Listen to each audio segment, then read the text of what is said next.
Main difference, और ये question आता है बेटा इस टाइप का। A B square matrix of order 3x3, then ये किसको रिप्रेजेंट कर रहा है? कोफैक्टर्स को। और ये किसको रिप्रेजेंट कर रहा है? एलिमेंट्स को। यहाँ पर रो के ले रहे हो, यहाँ कॉलम की, ये कॉलम के ले रहे हो, तो ऐसा कोई रिजल्ट हमारे सामने आंसर प्रूफ नहीं। सारे फॉर्मूले ना आपको एक शॉर्ट में लिखकर, एक जगह लिखकर एक शॉर्ट बना दूंगी। यहीं से हर बार पेपर में क्वेश्चंस देखने को मिलते हैं। तो प्लीज चैनल को सब्सक्राइब कर देना। हमारी 80 आउट ऑफ 80 सीरीज रिलीज होने वाली है। मैं तो हेलो बच्चों, आज की वीडियो में हम कवर करेंगे क्लास 12 का chapter number 4 that is determinants, इसकी क्विक रिवीजन। तो स्टार्ट करते हैं। लास्ट हमने पढ़ा था मैट्रिक्स, मैट्रिक्स की क्विक रिवीजन करी थी, उसी से रिलेटेड ये चैप्टर है डिटर्मिनेंट्स। डिटर्मिनेंट होता क्या है? एक मैट्रिक्स आपको गिवन है, इसकी एज मैं कहूंगी, इसकी कैलकुलेट करके जो वैल्यू आती है उसको बोलते हैं डिटर्मिनेंट। ठीक है, इसको कैलकुलेशंस करनी होती है, एक सिंगल वैल्यू आपको मिलती है, दैट इज कॉल्ड डिटर्मिनेंट। और डिटर्मिनेंट को रिप्रेजेंट कैसे करते हैं? इस टाइप से, ये आपके दो बार्स बनते हैं यहाँ पर। एक अगर मैट्रिक्स ऐसे रिप्रेजेंट करते हैं, इससे स्क्वायर ब्रैकेट से रिप्रेजेंट करते हैं, तो डिटर्मिनेंट रिप्रेजेंट करते हैं बार से। ठीक है, this is not a modulus, ये यहाँ पे मॉड्यूलस नहीं है, ये एज अ डिटर्मिनेंट है इन द मैट्रिक्स। ठीक है, मैट्रिक्स में इसको एज अ डिटर्मिनेंट पढ़ते हैं, मॉड्यूलस नहीं पढ़ते। Only square matrices have determinant. ये जो पूरा आपका चैप्टर बेस्ड है वो किस पर बेस्ड है? Only for square matrices. Got the point. अब आ जाते हैं ऑर्डर 1 मैट्रिक्स। ऑर्डर 1 मैट्रिक्स क्या होती है? जैसे 1 क्रॉस 1, तो अगर इसका डिटर्मिनेंट मैं फाइंड आउट करूंगी तो यही वैल्यू आएगी, और कुछ कैलकुलेट करने के लिए यहाँ पर है ही नहीं। ठीक है, 2/2 को कैसे सॉल्व करेंगे? 2/2 को, जो उसका मेन डायगोनल रहता है, इन दोनों एलिमेंट्स को, अभी सिर्फ 2/2 की बात हो रही है, जो मेन डायगोनल रहता है इन दोनों एलिमेंट्स को मल्टीप्लाई करेंगे, माइनस इन दोनों एलिमेंट्स का मल्टीप्लीकेशन। ये दोनों एलिमेंट्स मल्टीप्लीकेशन होगा मेन डायगोनल के दोनों एलिमेंट्स, माइनस ये वाले दोनों एलिमेंट्स का मल्टीप्लीकेशन इज द डिटर्मिनेंट। ये क्या है? Determinant of A is -8। What the point? ऐसे ये कोई ए मैट्रिक्स है, इसके अंदर इसका डिटर्मिनेंट फाइंड आउट करना है, तो ऐसे रिप्रेजेंट करेंगे, इसको ऐसे रिप्रेजेंट करेंगे पहले, और यहाँ पर मेन डायगोनल देखो, 2 into 2 is 4, माइनस इन दोनों का multiplication 4 into -1 is -4, 4 minus -4 is 4 plus 4 is 8। इसको मैंने यहाँ पर एल्जेब्रिकली बताया है। A1122 मेन डायगोनल के एलिमेंट्स मल्टीप्लाई करेंगे पहले, फिर ये दोनों एलिमेंट्स का मल्टीप्लीकेशन इसमें से सब्ट्रैक्ट होगा, और डिटर्मिनेंट को ऐसे रिप्रेजेंट करते हैं। Got the point. अब आ जाते हैं ऑर्डर 3 की मैट्रिक्स को कैसे सॉल्व करते हैं। दिस इज मैट्रिक्स 1 ऑर्डर, तो इसका डिटर्मिनेंट ये था। ऑर्डर 2 मैट्रिक्स का डिटर्मिनेंट हमने फाइंड आउट करना सीख लिया। अब सीखेंगे ऑर्डर 3 की मैट्रिक्स का डिटर्मिनेंट कैसे फाइंड आउट करते हैं। ये एक मैट्रिक्स गिवन है हमें, इसका डिटर्मिनेंट ऐसे रिप्रेजेंट करेंगे हम, मॉड्यूलस बार से, दिस इज बार, बार में हम इसको लगाएंगे। अब इसको कैसे करेंगे? अब इसके अंदर फर्स्ट स्टेप हमें इसको एक्सपेंड करना होता है। ठीक है, पहले हम इसको एक्सपेंड करेंगे। एक्सपेंड कैसे करते हैं? इसके अंदर रो 1, रो 2, रो 3, 3 रोज हैं, 3 कॉलम है, या तो कॉलम 1 के अराउंड कर सकते हैं, या कॉलम 2 के अराउंड कर सकते हैं, या कॉलम 3 के अराउंड कर सकते हैं, या फिर रो 1, रो 2, रो 3।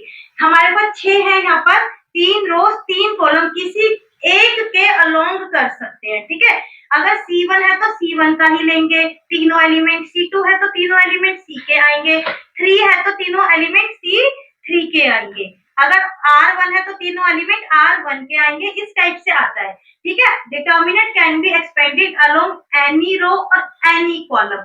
अब यहाँ पर हम एक्सपेंड कर रहे हैं अलोंग रो 1, हम रो 1 के अलोंग इसको एक्सपेंड कर रहे हैं। A -1 + 1, देखो A11 रो 1 का फर्स्ट एलिमेंट A11, रो 1 का सेकंड एलिमेंट A22। पहले तो बस ये सीखते जाओ, प्लस का साइन और A12, फिर प्लस का साइन, फिर A13, ये तीनों एलिमेंट्स आपको मिल गए।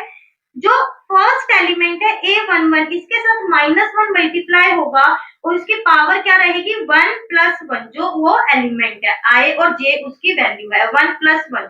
ऐसे ही प्लस का साइन आएगा, -1, इसकी पावर क्या रहेगी? 1 + 2, इसमें -1 की पावर क्या रहेगी? 1 + 3। इतना समझ आ गया। अब इसके साथ देखो 1 1, अब ये एलिमेंट है 1 1 1 1 फर्स्ट रो क्रॉस कर देंगे, फर्स्ट कॉलम क्रॉस कर देंगे, जो ये डिटर्मिनेंट बचा, ये जो डिटर्मिनेंट हमारा क्या बन गया 2/2 का डिटर्मिनेंट, वो यहाँ पर लिख देंगे। यह भी आप समझ लो, जब आप प्रैक्टिस करते रहोगे तो आपको बहुत जल्दी कर दोगे, स्टेप्स लिखने की रिक्वायरमेंट नहीं होती। ऐसे ही 1 2 में ये वाली रो और ये वाला कॉलम कैंसिल, जिस वाली रो में है वो कैंसिल, जिस कॉलम में है वो कैंसिल, सिंपल लैंग्वेज में। अब एक आपका डिटर्मिनेंट ये बना 2 1 2 3 3 1 3 3, ऐसे ही इसके साथ ये दोनों कैंसिल, अब आपका एक डिटर्मिनेंट ये बचा। अब ये आपका क्या होगा 2/2 का डिटर्मिनेंट है, this minus this, this minus this minus this, ठीक है। अब यहाँ पे -1 की देखो पावर 2 हो गई, तो -1 की जब इवन पावर होती है तो क्या हो जाता है पॉजिटिव, प्लस का साइन ही रहेगा।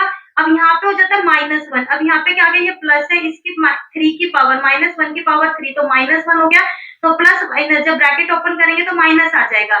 यहाँ पे -1 की पावर 4 हो गई, तो क्या हो गया पॉजिटिव का 1 हो गया, तो यहाँ पे साइन प्लस ही रहा। तो आप ये देखो ऑल्टरनेट साइन चलते हैं, ये साइन भी मैं बता देती हूँ, ऑल्टरनेट चलते हैं। जैसे आपको फर्स्ट पॉजिटिव से स्टार्ट हो रहा है ना, तो minus positive, plus minus plus, और ये जो एलिमेंट है जिसके अलोंग खोल रहा है उसी का ये डिटर्मिनेंट, छोटा डिटर्मिनेंट वो बन जाएगा। अब आगे दिखा देती हूँ मैं ऐसे करके आपको, एक्सपेंडिंग अलोंग कॉलम 2। अब कॉलम 2 के अराउंड में आपको दिखा देती हूँ। अगर मैं कॉलम 2 के अराउंड कर रही हूँ तो देखो first element A12 A22 A32 A12 A22 A32, column 2 की बात कर रही हूँ, कॉलम 2 ऐसे होता है, ठीक है। अब -1 की पावर इसी के अकॉर्डिंग आएगी 2 2 3 2, ठीक है। और ये डिटर्मिनेंट कौन से बनेंगे, जिसमें ये है A12, इनको क्रॉस करके ये डिटर्मिनेंट बचा 2 2 2 2 में ये कॉलम, ये रो डिलीट करी तो ये 4 एलिमेंट से हमारे पास ये डिटर्मिनेंट बचा, इसके लिए ये बचा, तो हमने इनको सॉल्व करके यहाँ पर देखो, यहाँ पे पहला ही माइनस आ गया पावर 3, तो प्लस माइनस, ये ऑल्टरनेट चलते हैं, जो आपका पहला आ जाएगा उससे ऑल्टरनेट हो जाते हैं। ऐसे ही हम R2 R3 C1 C3 किसी के भी अलोंग इसको ओपन कर सकते हैं, तो डिटर्मिनेंट की वैल्यू आ जाएगी।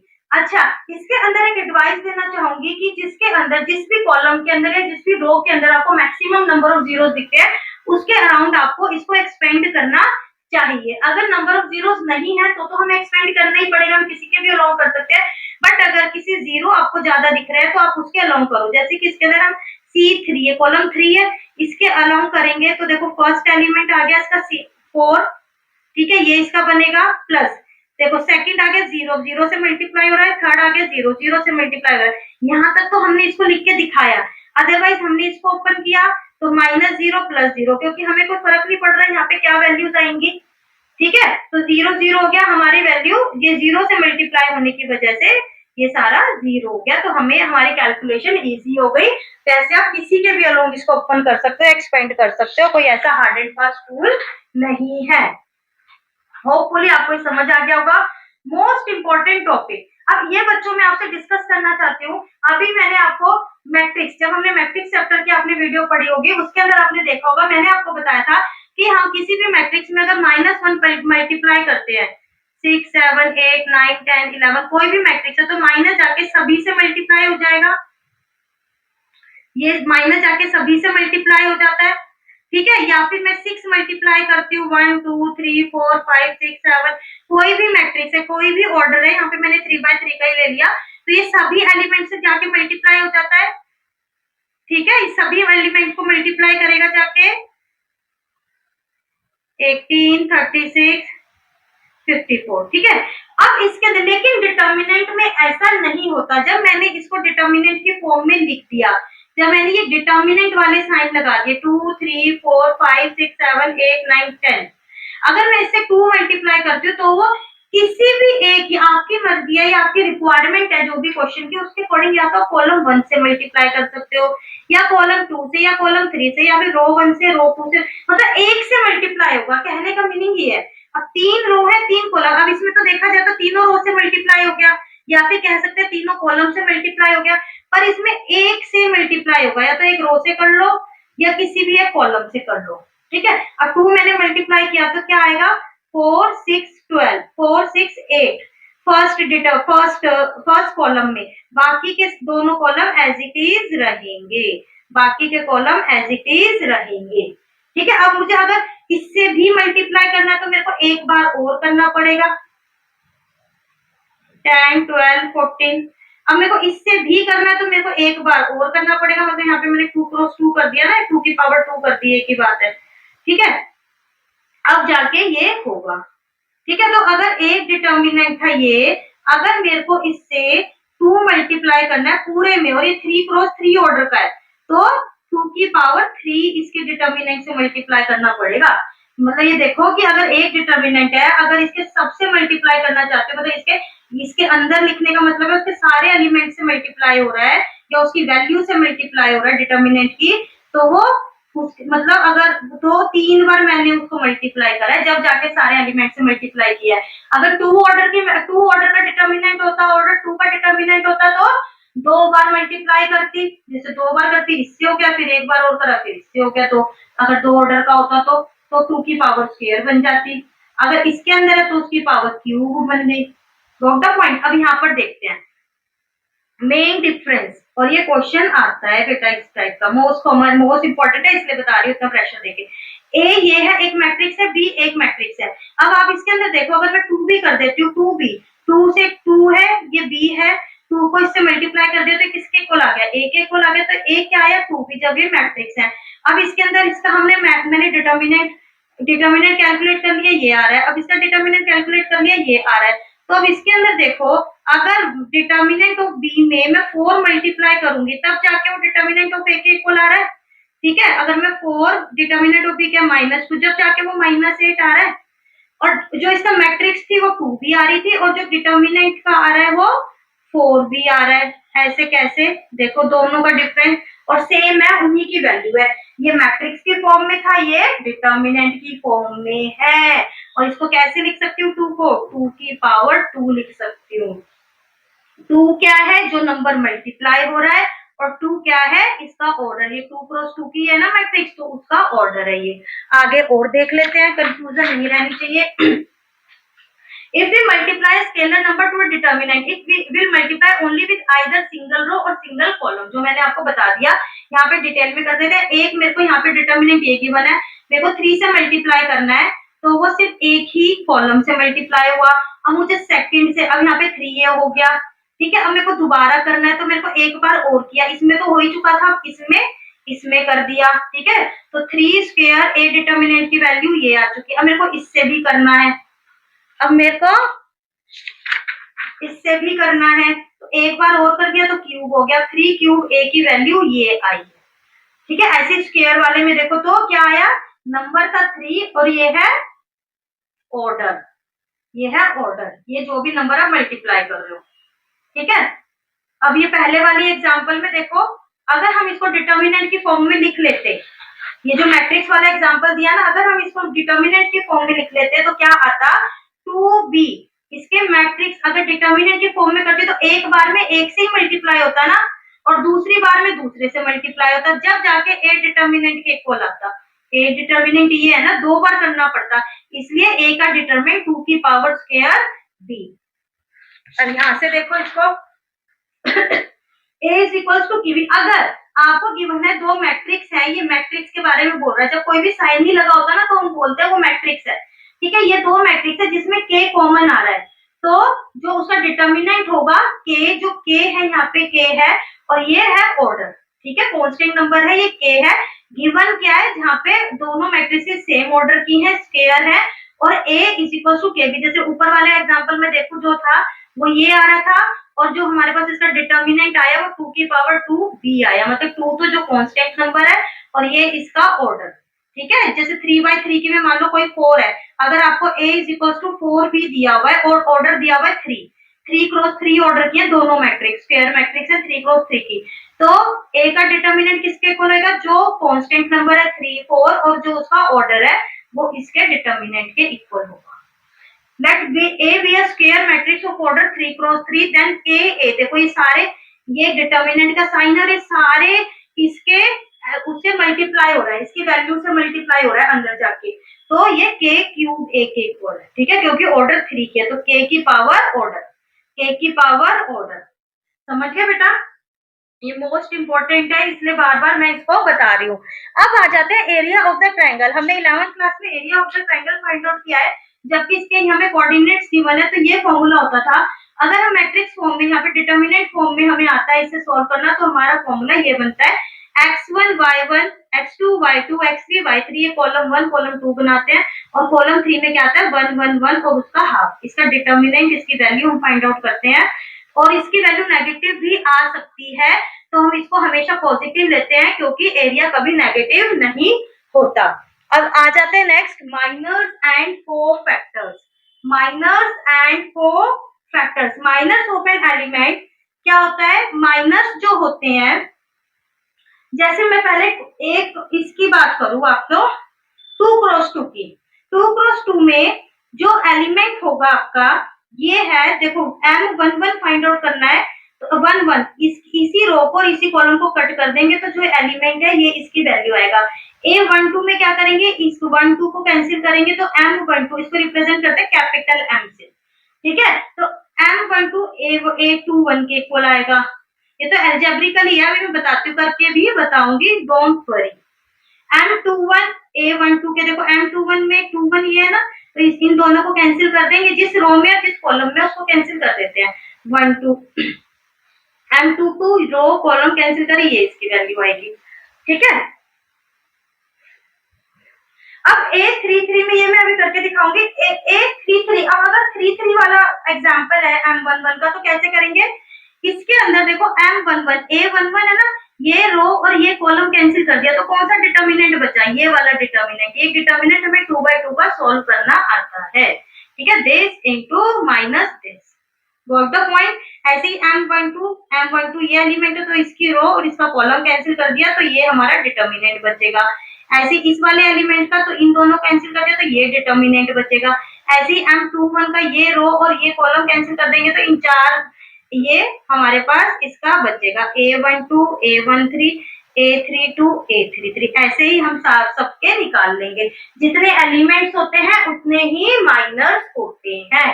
Got the point. M11, ठीक है, वैल्यू कुछ भी आए पर M11 फाइंड आउट कर रहे हैं, तो इसका A11 वाली रो और कॉलम कैंसिल कर देंगे, तो ये M11 की वैल्यू आएगी। समझ गए बच्चा? अब आ जाते हैं कोफैक्टर। इन दोनों का मैं एग्जांपल साथ में करके दिखाऊंगी, ये नहीं है कि मैं आपको एल्जेब्रिकली ही सिखा रही हूँ। अब आ जाते हैं कोफैक्टर। कोफैक्टर को रिप्रेजेंट करते हैं कैपिटल AIJ, मतलब capital A11, capital A22, capital A12। Cofactor को ऐसे रिप्रेजेंट करते हैं। कोफैक्टर के अंदर कुछ भी नहीं होता। जो माइनर्स होते हैं, जो माइनस होते हैं ना, बस उनके सामने -1 और जिस भी पोजीशन का आप निकाल रहे हो उसका I+J हो जाता है, जैसे कि हमने डिटर्मिनेंट्स में किया था। जब हम डिटर्मिनेंट फाइंड आउट कर रहे थे ना, उसकी वैल्यू, जो फॉर्मूला हमने वहां से बनाया था 3/3 के लिए, बस वही काम होता है।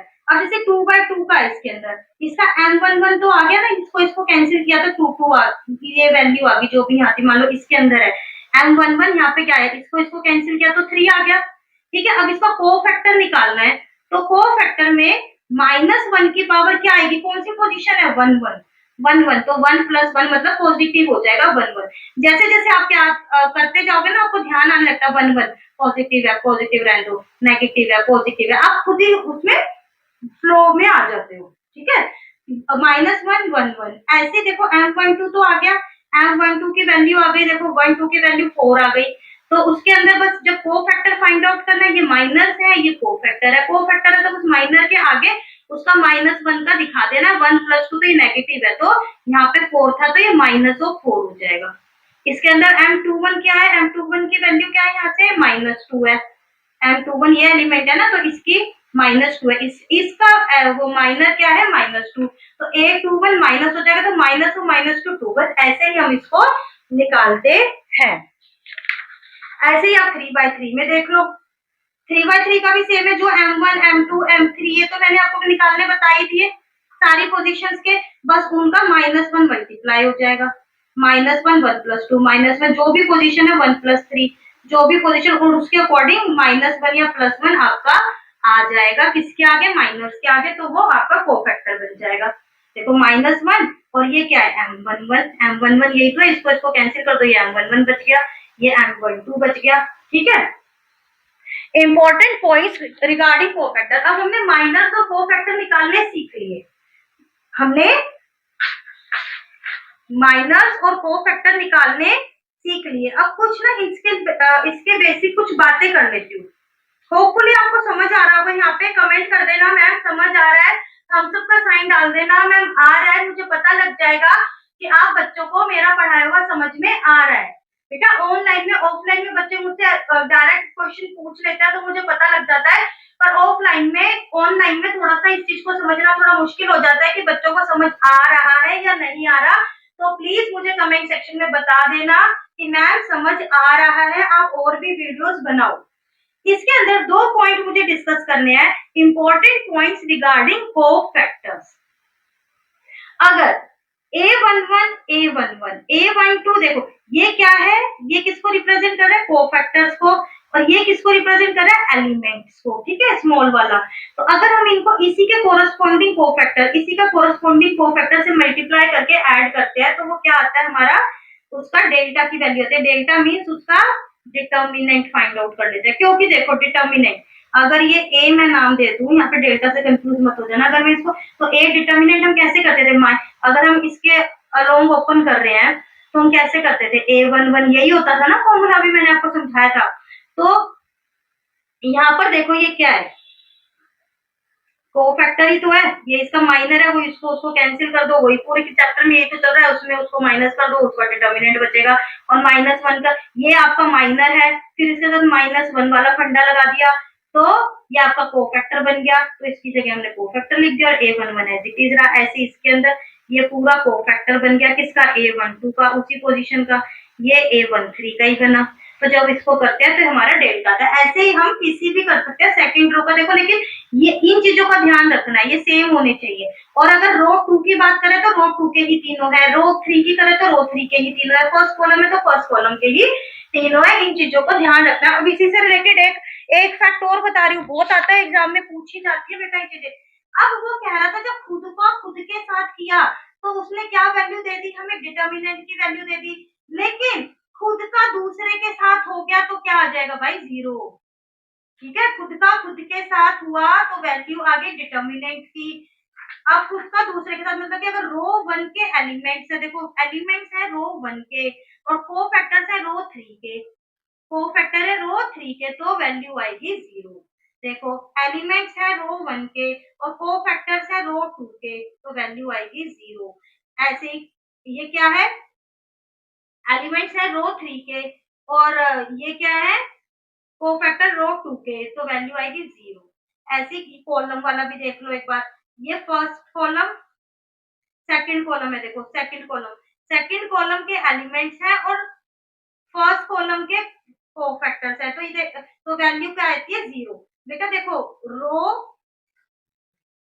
फर्स्ट रो थर्ड रो के कोफैक्टर, रो यहाँ पे हमने क्या बात कर रहे हैं, है तो डिफरेंट पर रोज ही है, ये भी रोज के ये भी रोज के, तो वैल्यू आएगी 0। यहाँ पे देखो कॉलम है, ऐसे ही कोई भी कॉलम के एलिमेंट और उससे अलग कॉलम के कोफैक्टर तो वैल्यू आएगी 0। ठीक है, अगर रो में बात कर रहे हो तो रो में ही बात होगी और अगर कॉलम में बात कर रहे हो तो कॉलम में ही होगी। ऐसा नहीं होगा यहाँ पे रो के ले रहे हो, यहाँ कॉलम ये कॉलम के ले रहे हो, तो ऐसा कोई रिजल्ट हमारे सामने आज तक प्रूफ नहीं हुआ है।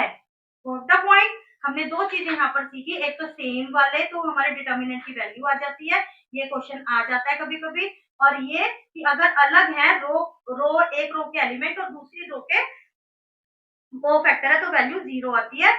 रो ही लेंगे, रो है तो रो में ही बात करेंगे, कॉलम है तो कॉलम में बात करेंगे, एलिमेंट भी कॉलम के और कोफैक्टर भी कॉलम के, चाहे दूसरे कॉलम के पर कॉलम की। ये नहीं है कि एलिमेंट कॉलम की बात कर रहे हैं कोफैक्टर रो की बात कर रहे हैं, तो ये ऐसा कोई रिजल्ट हमारे सामने आज तक है नहीं। एडजॉइंट ऑफ मैट्रिक्स ए, अब हमने कोफैक्टर सीख लिया। कोफैक्टर मैट्रिक्स, ये हमारे पास मैट्रिक्स है, इसकी कोफैक्टर मैट्रिक्स लिखेंगे तो ऐसे कैपिटल ए से रिप्रेजेंट करी, हमने फाइंड आउट कर लिया। अब इस मैट्रिक्स का अगर ट्रांसपोज कर दे तो ये क्या हो जाती है, एडजॉइंट ऑफ ए। जो कोफैक्टर मैट्रिक्स यहाँ पर आई है हमारे पास, इसका अगर ट्रांसपोज करते हैं करके, ये इंटरचेंज हमने कर दिया, देखो ये यहाँ पे आ गया तो ये आ जाती है एडजॉइंट ऑफ ए। अब इसके अंदर क्वेश्चन है, देखो एडजॉइंट ऑफ ए हमें फाइंड आउट करना है। ये मैट्रिक्स गिवन है, सबके हमने ये फाइंड आउट कर लिए, कोफैक्टर फाइंड आउट कर लेना। जैसे देखो A11 का 7 आया, A11 का 7 आया, फाइंड आउट कर लेना क्या आएगा इसको बोला -1 की पावर 1 + 1 और 4 3 3 4 ऐसे करके मैंने इसको सोल्व किया 7। सारे ऐसे सोल्व किए हैं। अब हमने कोफैक्टर मैट्रिक्स बना लेंगे। वो कोफैक्टर मैट्रिक्स बना ली, उसका ट्रांसपोज किया तो एडजॉइंट ऑफ ए। आपको पोजीशन का ध्यान रखना है, 1 1 1 2 1 3 पहले इसी में अरेंज करना है, फिर उसका ट्रांसपोज करना है। ठीक है, हमें पोजीशंस का ध्यान रखना है फाइंड आउट करते हुए। एडजॉइंट ऑफ ए दिस, अब वो तो हो गया 3/3 का। अब 2/2 का देखो, ऐसे ही हमने इसको सेम ऐसे फाइंड आउट इसको पहुंच किया तो इसका 4 आ गया, फिर इसके लिए 1 आ गया, फिर इसके लिए -1 आ गया। ठीक है, माइनस के आगे -1 लग गया ना, वो तो माइनस है। ठीक है, माइनस के आगे -1 लग गया तो क्या बन गया, A12 बन गया। अब इसका ट्रांसपोज किया तो ये आ गया। लेकिन आप इसके अंदर मैं एक ट्रिक बता देती हूँ कि जब सिर्फ 2/2 के लिए बात कर रहे हैं और किसी के लिए बात नहीं कर रहे, जब 2/2 के लिए adjoint of A find out करना होता है तो हम क्या करते हैं, इन दोनों एलिमेंट्स को इंटरचेंज कर देते हैं। देखो 4 2 है, 4 2 है। ठीक है, देखो 2 4 है, यहाँ पे 4 2 है, कोफैक्टर फाइंड आउट हम कर चुके हैं। देखो ए की बात करूं तो 2 3 1 4 है। ठीक है, और इसका एडजॉइंट ऑफ ए क्या है, 4 -3 -1 2। तो देखो इन दोनों को क्या किया, इंटरचेंज कर दिया, और जो ये है इनको अपनी पोजीशन पे ही रहने देते हैं, साइन चेंज कर देते हैं। अब इसका साइन दोनों का प्लस है तो दोनों के आगे माइनस आ गया। ठीक है, अगर ये होता 2 4 -3 1 होता, मान लो कोई एक बी मैट्रिक्स होती, तो एडजॉइंट ऑफ बी क्या था, 2 4 और इसके साइन चेंज हो जाते ऐसे, माइनस है तो प्लस हो जाता, प्लस है तो माइनस हो जाता, ये आ जाता एडजॉइंट ऑफ ए। अब कुछ इंपॉर्टेंट पॉइंट पे डिस्कस कर लेते हैं। ए इंटू एडजॉइंट ए, ये भी बहुत मोस्ट इंपॉर्टेंट है बेटा, बहुत बार पूछा जाता है। मैंने सारे फॉर्मूले ना आपको एक शॉर्ट में लिखा, एक जगह लिखकर एक शॉर्ट बना दूंगी, उसके अंदर से आप देख लेना, स्क्रीनशॉट लेके रख लेना, समझ लेना उसको। ठीक है, A into adjoint of A, adjoint of A into A, ये इसका किसका साइन है, डिटर्मिनेंट इंटू आई। ठीक है, कंफ्यूज नहीं होना, हमने मैट्रिक्स वाले चैप्टर में भी बहुत पढ़े इस टाइप के, तो कंफ्यूजन नहीं होनी चाहिए।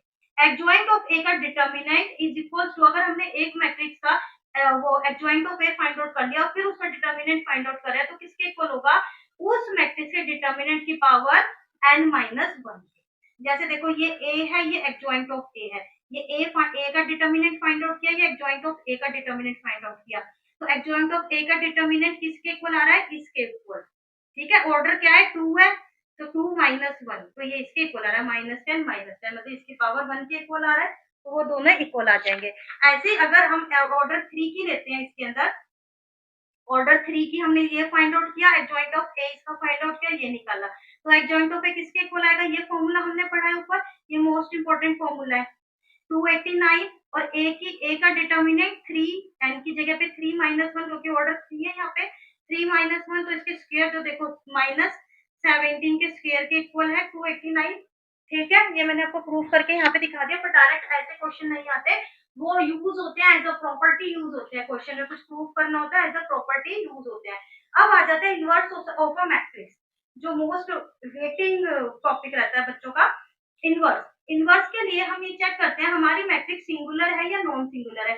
सिंगुलर मैट्रिक्स वो होती है जब उसका डिटर्मिनेंट फाइंड आउट करते हैं तो वो 0 के इक्वल आ जाता है, तो हम बोलते हैं सिंगुलर मैट्रिक्स है। और अगर डिटर्मिनेंट फाइंड आउट करते हैं 0 के इक्वल नहीं आता तो हमारी कैसी होती है, नॉन सिंगुलर मैट्रिक्स होती है। और ये पूरा चैप्टर हमारा स्क्वायर मैट्रिक्स पे ही बेस्ड है। तो जब हमारी मैट्रिक्स नॉन सिंगुलर होती है तभी उसका इनवर्स एग्जिस्ट करता है, अदरवाइज नहीं करता। A square matrix A is invertible if and only if A is non-singular matrix. अगर वो नॉन सिंगुलर मैट्रिक्स है तभी ए इनवर्स एग्जिस्ट करेगा और अदरवाइज नहीं करेगा। और उसका फॉर्मूला क्या है, ए इनवर्स कैसे फाइंड आउट करते हैं, 1 बाय ये जो इसका डिटर्मिनेंट हमने यहाँ पे फाइंड आउट किया है इनटू में एडजॉइंट ऑफ ए, जो कोफैक्टर्स निकाल के उसका एडजॉइंट ऑफ ए हमने निकालना सीखा, उससे इस पूरे को मल्टीप्लाई करते हैं तो ए इनवर्स आ जाता है। और इस चैप्टर का last topic system of linear equation, यहीं से हर बार पेपर में क्वेश्चंस देखने को मिलते हैं। तो इसके अंदर हमें दो टाइप के क्वेश्चन आएंगे, एक आता है कंसिस्टेंसी चेक करने का और एक आता है उसका सॉल्यूशन फाइंड आउट करने का। सबसे पहले कंसिस्टेंसी चेक करनी है, फिर उसका सॉल्यूशन फाइंड आउट करना है। दो टाइप के क्वेश्चन आते हैं। कंसिस्टेंट सिस्टम क्या होता है, जिसके सॉल्यूशन एग्जिस्ट करते हैं, चाहे वो एक हो चाहे एक से ज्यादा हो। इनकंसिस्टेंट क्या होता है, जिसके सॉल्यूशन ही एग्जिस्ट नहीं करते। व्हाट द पॉइंट, हमारे कोर्स में क्या है, हमें कंसिस्टेंसी चेक करनी आएगी और सॉल्यूशन सिर्फ उसी के फाइंड आउट करने के लिए है हमारे सिलेबस में जिसके सिर्फ यूनिक सॉल्यूशन है। ठीक है, यूनिक सॉल्यूशन मतलब वैल्यूज यूनिक हैं। सिस्टम ऑफ इक्वेशन तो आप बच्चों को पता है क्या होती है, एक्स वाई जेड की फॉर्म में इक्वेशंस होती हैं, उनको हमें सॉल्व करना है। अब इधर आ जाओ, हम बात करें कंसिस्टेंट सिस्टम की, जबकि हमारा सिस्टम कंसिस्टेंट है। यहाँ से कंसिस्टेंट सबसे पहला पार्ट हमारे पास क्या रहता है, जब कंसिस्टेंसी चेक करने के लिए आता है तो हम उसका डिटर्मिनेंट चेक करते हैं। अभी हमने पढ़ा था डिटर्मिनेंट अगर नहीं जीरो के इक्वल नहीं होता तो कैसी मैट्रिक्स होती है, नॉन सिंगुलर मैट्रिक्स होती है, और नॉन सिंगुलर मैट्रिक्स होगी तभी हमारा इनवर्स एग्जिस्ट करेगा। और अब हम कंसिस्टेंसी के वे में बात करें तो कंसिस्टेंट सिस्टम ऑफ इक्वेशन होता है वो हमारा, और यूनिक सॉल्यूशन होता है, और यूनिक सॉल्यूशन इससे गिवन होते हैं x is equal to a inverse b से। अब इसके बारे में बात कर लेते हैं। सिस्टम ऑफ इक्वेशन, तीन इक्वेशन हमें गिवन होती हैं, a1x b1y c1z d, यहाँ पे ये कांस्टेंट टर्म्स है। Got the point. अब इससे तीन मैट्रिक्स हम बनाते हैं a, जो a1 b1 c1 मतलब कॉलम 1 में क्या आते हैं, कॉलम 1 में x के कोफिशिएंट्स, कॉलम b में y के कोफिशिएंट्स, कॉलम c में, ये स्टैंडर्ड पैटर्न है, कॉलम सी में z के कोफिशिएंट। x एक मैट्रिक्स बनती है जिसमें तीनों हमारे वेरिएबल्स आते हैं, x y z एक कॉलम मैट्रिक्स बनती है। एक कॉलम मैट्रिक्स बनती है b, d1 d2 d3 जो इस साइड के हमारे पास कांस्टेंट्स गिवन है वो आते हैं, और उसको कैसे लिख सकते हैं, ax is equal to b, मतलब a into x is equal to b। और हमें तो x y z find out करना है तो इसको कैसे करते हैं, हम इसको चेक करते हैं, a हमारा क्या है, जीरो के इक्वल नहीं है। मैंने बताया ना जब a डिटर्मिनेंट फाइंड आउट करते हैं जब वो जीरो के इक्वल नहीं होता तभी क्या होता है, हमारा कंसिस्टेंट सिस्टम ऑफ इक्वेशन होता है और उसका इनवर्स एग्जिस्ट करता है और उसका यूनिक सॉल्यूशन होता है। हमने पढ़ा ही था कि इनवर्स क्या होता है, यूनिक होता है, तो उसका यूनिक सॉल्यूशन होता है। तो इसका फॉर्मूला हमारा क्या बनता है, x is equal to a inverse b। a inverse find out करते हैं और उसको b से मल्टीप्लाई करते हैं तो हमें x की वैल्यू मिल जाती है। Got the point. अब आ जाते हैं, अगर आपको कोई एक क्वेश्चन तो ये आएगा कि आपको सिस्टम ऑफ इक्वेशन में वेरिएबल्स की वैल्यू फाइंड आउट करनी है, तो अब ऐसे कर दोगे, उसके अंदर आप चेक करोगे कि ये क्या है, सिस्टम ऑफ इक्वेशन कंसिस्टेंसी है, ठीक है, नॉन सिंगुलर मैट्रिक्स है, इनवर्स एग्जिस्ट करता है, तो unique solution given by x is equal to a inverse b, और आप फाइंड आउट कर दोगे। दूसरे में अगर आपका ये जीरो के इक्वल आ जाए तब आप क्या करोगे, आप एडजॉइंट ऑफ एक क्वेश्चन आएगा, आपको एक क्वेश्चन गिवन होगा, कोई मैट्रिक्स गिवन होगी और बोला होगा ऐसे सिस्टम ऑफ इक्वेशन गिवन होगा और बोलेंगे इसकी कंसिस्टेंसी चेक करो। कंसिस्टेंसी चेक करने के लिए आप क्या करोगे, ये फाइंड आउट करा तो आप इधर चले गए, ये आ गया, अगर जीरो आ गया तो आप क्या करोगे, एक joint of A find out करोगे और उसको बी से मल्टीप्लाई करोगे। बी आपकी ये वाली मैट्रिक्स है, बी से मल्टीप्लाई करोगे, फिर आप देखोगे अगर वो जीरो के इक्वल नहीं आता, देखो यहाँ पर नहीं वाले केस आ रहे हैं ना, अगर ये जीरो के इक्वल नहीं आया तो इधर आ गए, जीरो के इक्वल आया तो इधर आ गए, अभी जीरो के इक्वल नहीं आया तो इधर आ गए, तो मतलब सॉल्यूशन एग्जिस्ट नहीं करता, ये इनकंसिस्टेंट सिस्टम है। ठीक है, सॉल्यूशन एग्जिस्ट नहीं करता, ये इनकंसिस्टेंट सिस्टम ऑफ इक्वेशन है। अगर ये जीरो के इक्वल आ गए तो ये कंसिस्टेंट हो भी सकता है, इनकंसिस्टेंट भी हो सकता है, नो सॉल्यूशन हो सकता है, या फिर इन्फिनिटली मैनी सॉल्यूशन हो सकते हैं, कुछ कह नहीं सकते। इतना ही आपके कोर्स में है, इससे ज्यादा नहीं है। व्हाट द पॉइंट, समझ आया बच्चों? होपफुली आपको बहुत अच्छा समझ आया होगा। क्विक रिवीजन में आपके पूरे चैप्टर के गो थ्रू हो जाता है बेटा, आधे घंटे में पूरा गो थ्रू हो जाता है आपका चैप्टर। और बेटा मैं रिक्वेस्ट करती हूँ अगर आपको सही में अच्छे से समझ आ रहा है तो प्लीज चैनल को सब्सक्राइब कर देना। हमारी 80 आउट ऑफ 80 सीरीज रिलीज होने वाली है। मैं चाहती हूँ आप सब बच्चों के सीबीएसई बोर्ड में अच्छे आप मार्क्स स्कोर करो, 80 आउट ऑफ 80 स्कोर करो। और बेटा अपने फ्रेंड्स के साथ शेयर कर देना, लाइक कर देना, कमेंट करके बता तो दो कैसा लग रहा है पढ़ के।